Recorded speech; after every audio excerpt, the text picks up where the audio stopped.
Біз бүгін ұмытылған тағам үлпершек жасаймыз. Оған жүрек керек. Міне қазы, кесеге, шұжық, құйрық. Мен енді мына еттерді турай берем, келдім ананың ішін тазарта береді. Енді қазыны тураймыз.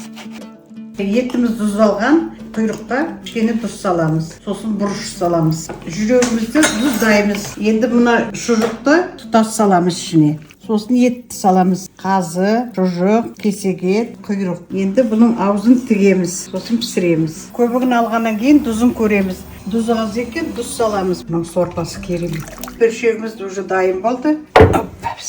3 сағаттай пісті.